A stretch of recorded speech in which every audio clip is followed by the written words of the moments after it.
இப்போது புதிய அறிமுகம் ஆச்சி ஹோட்டல் சாம்பார் 50 கிராம் ரூபாய் 20 மட்டுமே.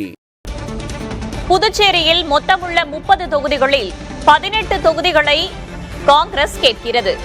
புதுச்சேரி சட்டமன்ற தேர்தலில் 18 தொகுதிகளில் காங்கிரஸ் போட்டியிட விரும்புவதாக தகவல் வெளியாகியுள்ளது.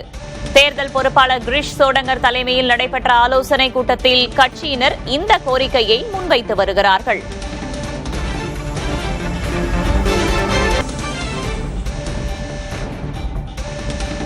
தங்களுக்கு 18 தொகுதிகளை ஒதுக்க வேண்டும் என்று திமுக வலியுறுத்தி வரும் நிலையில் 18 தொகுதிகளில் போட்டியிட காங்கிரசும் விருப்பம் தெரிவித்திருப்பதாக தகவல்கள் தெரிவிக்கின்றன. புதுச்சேரியில் கூட்டணிக்கு யார் தலைமை என்பதிலும் குழப்பம் நீடிக்கிறது.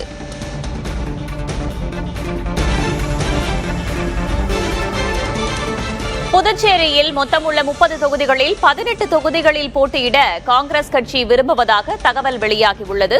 கூடுதல் விவரங்களை வழங்குவதற்காக செய்தியாளர் பாலவெற்றிவேல் இணைந்திருக்கிறார். அவரிடம் கேட்கலாம். பாலவெற்றிவேல், கிரிஷ் சோடங்கர் தலைமையில் நடைபெற்ற இந்த ஆலோசனைக் கூட்டத்தில் என்னென்ன மாதிரியான விஷயங்கள்லாம் பேசப்பட்டது? ஏற்கனவே தமிழகத்தில் 28 தொகுதிகளின் போது 30 தொகுதிகளில் 18 தொகுதிகளை திமுகவும் கேட்பதாக சொல்லப்படுகிறதே, நிலவரம் என்ன?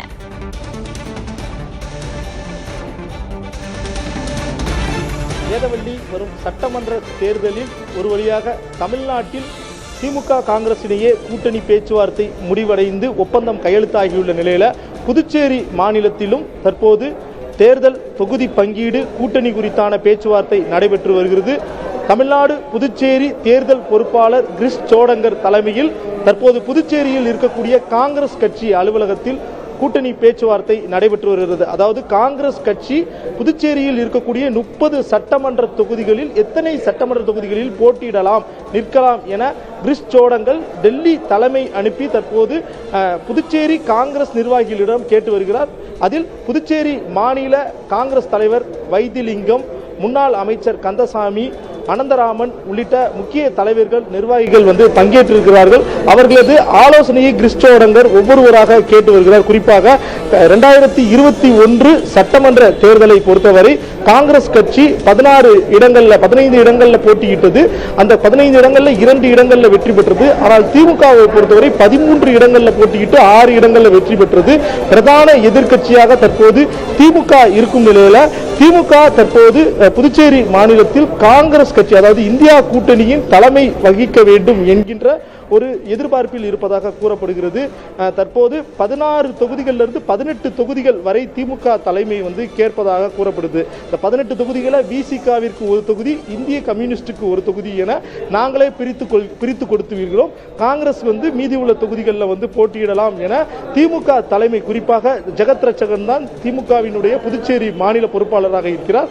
அவர் கலந்தாலோசனை செய்து கிரிஷ் சோடங்கருக்கு தெரிவித்ததாக கூறப்படுகிறது. அதே நேரத்தில் ஏற்கனவே தமிழ்நாட்டில் காங்கிரஸ் கட்சி 41 தொகுதிகள் வரை போட்டியிட திட்டமிட்டிருந்த நிலையில் 28 தொகுதிகள் அவர்களுக்கு கிடைத்தது, ஒரு ராஜ்யசபா தொகுதி கிடைத்தது. எனவே தமிழ்நாட்டில் விட்ட தொகுதிகளை புதுச்சேரியில் பிடிக்கலாம் என்கின்ற ஒரு நோக்கத்தில் கடந்த முறையை விட இந்த முறை அதிக தொகுதிகளில் காங்கிரஸ் போட்டியிட வேண்டும். குறிப்பாக 18 20 தொகுதிகள் வரை காங்கிரஸ் போட்டியிட வேண்டும் என புதுச்சேரி மாநில காங்கிரஸ் நிர்வாகிகள் தற்போது கிரிஷ் சோடங்கரிடம் தெரிவித்து வருகிறார்.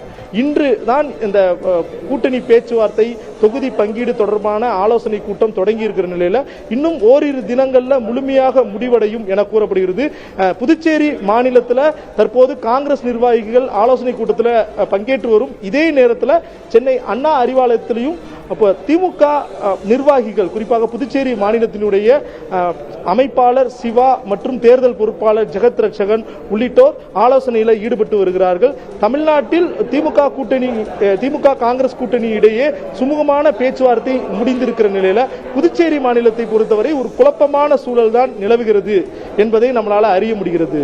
வேதவள்ளி, எத்தனை தொகுதிகள் என்பது விரைவில் அறிவிக்கப்படுமா அல்லது இழுபறி நீடிக்குமா என்பதை அடுத்தடுத்த கட்டங்களில் பார்க்கலாம். தற்போதைய விரிவான தகவல்களுக்கு நன்றி பாலவெற்றிவேல். இப்போது புதிய அறிமுகம் ஆச்சி ஹோட்டல் சாம்பார் 50 கிராம் ரூபாய் 20 மட்டுமே.